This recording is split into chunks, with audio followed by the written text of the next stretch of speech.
চিকিৎসা ব্যবসা, চিকিৎসা কোনো সেবা না। এতদিন যারা ভুলের মধ্যে ছিলেন তারা এই জায়গা থেকে বেরিয়ে আসতে হবে। কোথাও মানবিকতা দাবি করার কোনো সুযোগ নেই।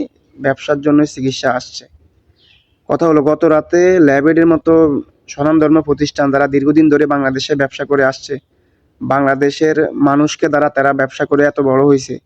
এখন তারা গতকালকে রাতে একটা রিক্শাওয়ালা দিনমজুর এর লাশ দিতেছে না টাকার জন্য। তাদের আত্মীয়স্বজন অনেক কষ্ট করে, অনেক খোঁজাখুঁজি করে ২০-৩০ হাজার টাকা চাঁদা তুলছে। তারা দাবি করতেছে যতগুলো টাকা রয়েছে প্রায় ৭০,০০০ টাকা আসছে, এখানে কোনো লাভ রাখে নাই। তারা নিট এন্ড ক্লিন খরচ রাখছে ৭০,০০০ টাকার মধ্যে। এখন টাকার জন্য কোনোভাবে লাশ দিবে না। বাংলাদেশের মানুষকে দিয়ে ব্যবসা করে এতকাল বাংলাদেশের মানুষেরা লাশ দিতেছেন না। এর থেকে অমানবিক আমি আর কিছু মনে করি না। সব কিছুরই একটা সিস্টেম আছে। আপনি ব্যবসা করবেন, ব্যবসা করেন, সমস্যা নাই। সব জায়গায় তো আর ব্যবসা চলে না। সবসময় তো আর ব্যবসা চলে না। আপনি বাংলাদেশের মানুষকে দিয়ে ব্যবসা করবেন অথচ মানবতাবোধ থাকবে না। আপনার লাভ সবসময় করতে হবে।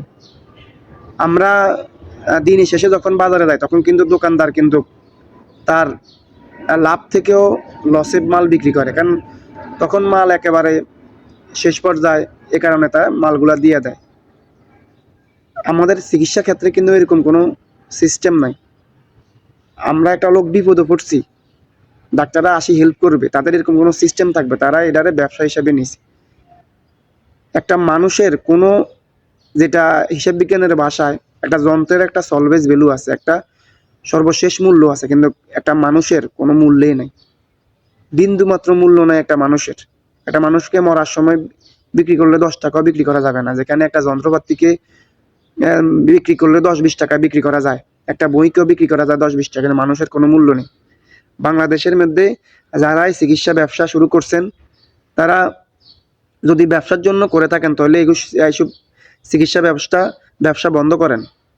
অমানবিক যে কাজ আপনারা করেন, যেটা আসলে মানুষের মানবতার সাথে কখনোই যায় না। একটা মানুষ মরে গেছে, আমরা যখন দোকানে মোবাইল ঠিক করতে যাই, দোকানদার কিন্তু যদি ওটা ঠিক না হয় তাহলে কিন্তু টাকা রাখে না। একটা মোবাইল যদি সে পরিপূর্ণ ঠিক না করতে হয় তো টাকাটা রাখে না। এখন চিকিৎসা যদিও এটা রিলেটেড না, তারপরেও আমরা একটা মানুষ মরে গেছে, সে যদি বেঁচে থাকতো তাও একটা কথা বলতাম, কিন্তু সে একটা মানুষ মরে যাওয়ার পরেও আপনি লাশ রাখি দিবেন টাকার জন্য? আপনারা এতকাল ব্যবসা করে গেছেন, আপনাদের কোথাও কোনো জায়গার মধ্যে জনগণ হাত দিছে?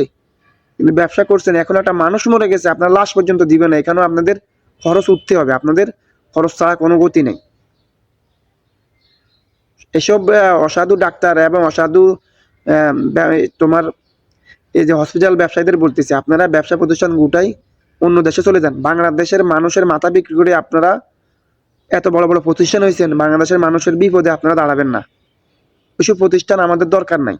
আপনারা ব্যবসা বাণিজ্য গোটাই আপনারা বিদেশে চলে যান, বাংলাদেশে আপনাদের প্রয়োজন নাই।